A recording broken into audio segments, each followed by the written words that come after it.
Thank you so much for inviting me from the leadership of the Casablanca Declaration. I'm really grateful for the invitation and the opportunity to speak with you all today.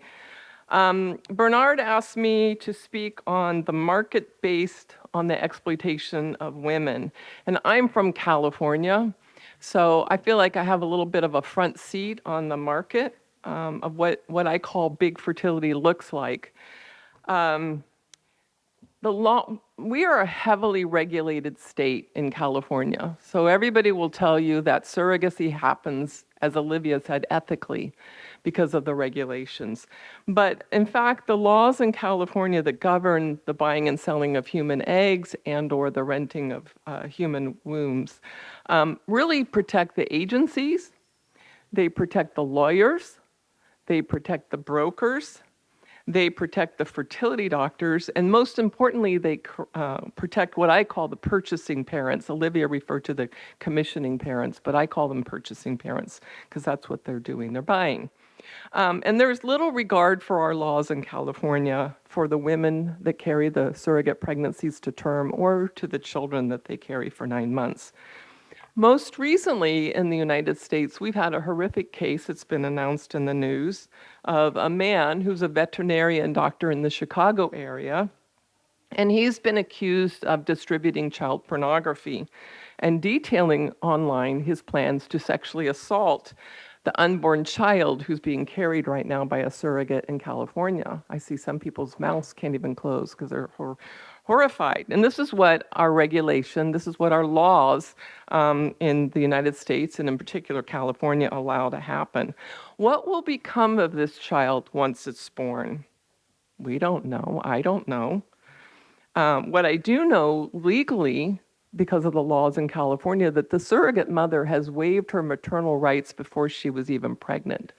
So legally, once she gives birth to this child, she will have no right or access or duties or obligations to this child.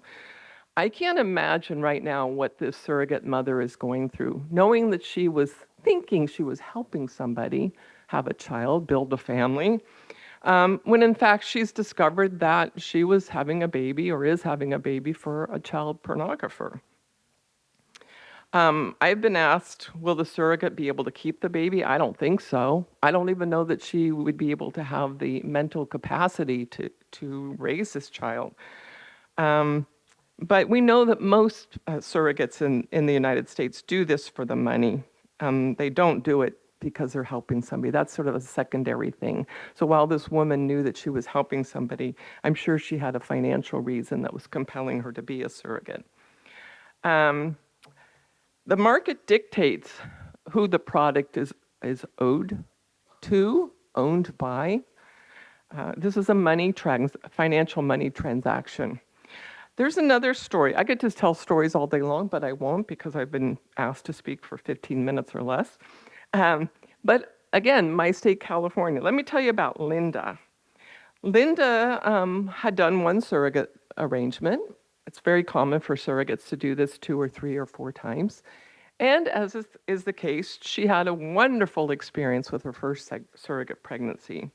So why not go on and do another one? In fact, she likes helping people and the money helps. Her second surrogacy, though, was for a couple in China. I'm here in Italy. Italians fly to the United States, oftentimes California, to buy babies, rent wombs. And during her pregnancy, she was carrying twins for this couple. They told Linda that they've decided that they're going to divorce and they're going to terminate their pregnancy. And they've asked her that, to participate in this plan, and they were going to agree to pay her an additional $80,000 to terminate the pregnancy of the twins. They'd already paid her $60,000 for the surrogacy, so this was an additional $80,000. I mean, that's a lot of money.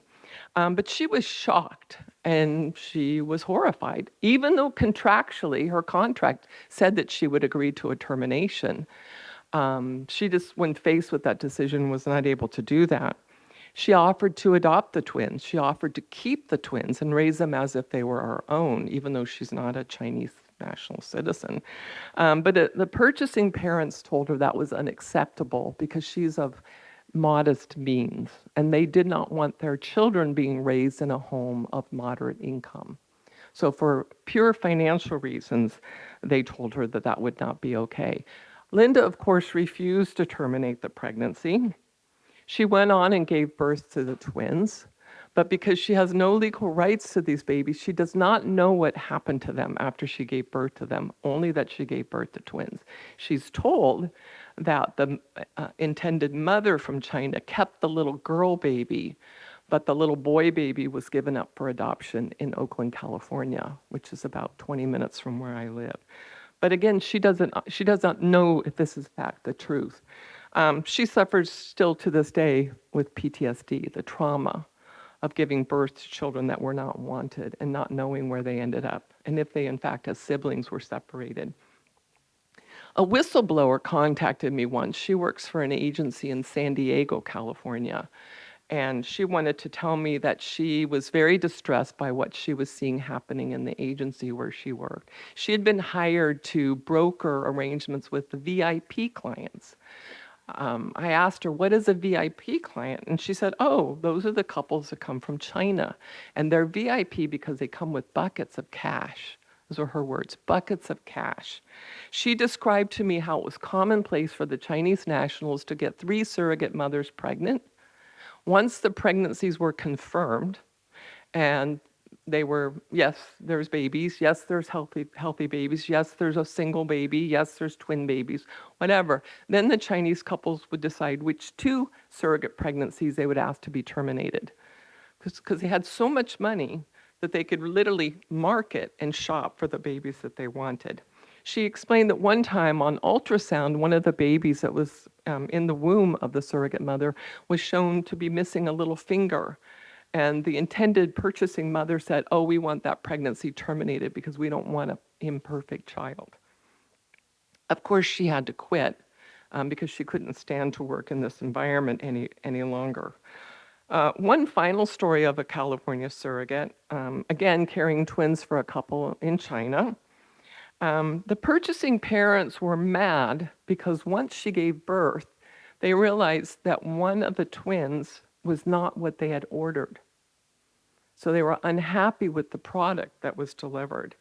And they demanded money back from the surrogate, who, of course, was a very low-income woman. She didn't have any money to give back because the money had been spent every month to pay her bills, pay her rent.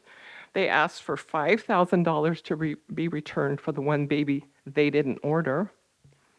They wanted her to pay $3,000, which was half of the cesarean section fee that the hospital charged, because why should they pay the full cesarean section cost when they only got one of the babies they wanted? And then they wanted the surrogate mother to pay the couple $5,000 for the mental damages that they suffered from not getting the 2 twin babies that they ordered. These are true stories. So the list of casualties from surrogacy is long and growing in the United States, and in particular in California. And my own research that's published shows that these are high-risk pregnancies to both mother and child. We've had 2 surrogates die in California. Let's say their names. Michelle Reeves, a mother of 2. She again was doing a second surrogacy. Michelle Reeves died of an amniotic fluid embolism. She was the wife of a man. She was the mother of 2 small children who lost their mother. Crystal Wilhite, also a mother of 2 in California, died of pregnancy-related complications, leaving her husband widowed and leaving their 2 children childless. Brooke Brown, pregnant with twins for a couple in Spain. It's not just the Chinese that come to America, or the Italians. The Spanish do it too. Brooke and the twins she was carried all died. It was a full-term pregnancy complicated by placental abruption. So again, 3 little boys lost their mother. One husband lost his wife. The couple in Spain lost their children. Lydia Cox, another wife and mother, died of an amniotic fluid embolism. I only discovered many of these deaths because there's a GoFundMe that's set up. That's in the United States, a crowdfunding. Let's help raise money for this woman who died. Let's help raise money for her children that she left motherless. Let's help raise money for this husband who now has to raise children without their mother. one surrogate death, they were only, they tried to raise $10,000 and they only could raise $6,000. So that's about what a surrogate death is worth, about $6,000. Sounds about right. What is the solution? Big fertility wants more regulation, right? That's going to solve all these problems. Well, those of us here today in this room, we want a total abolition. We don't want regulation. We know that regulation doesn't protect women's health. It doesn't protect children. How do you regulate? I always ask lawmakers, tell me a law that you can write that will prevent a surrogate mother from dying. Tell me a law that you can write that will stop children from dying. What law could you write and pass that's going to protect these women? How many women have to die? How many women have to be harmed? How many children have to be harmed, like Olivia? How many children have to die? I will close by thanking the Italian government for once, a government that's standing up and saying, you know, maybe it's not good for Italians to be able to have surrogacy here, but maybe Italians shouldn't travel the world either to buy babies. I'm not Catholic, but I'm really happy and thankful for the statements of the Pope, who's come out very strongly, recognizing that this is exploitation of women and children. So I hope that what comes out of this gathering today is a resolve for all of us to go back to our countries and stop surrogacy now. Thank you.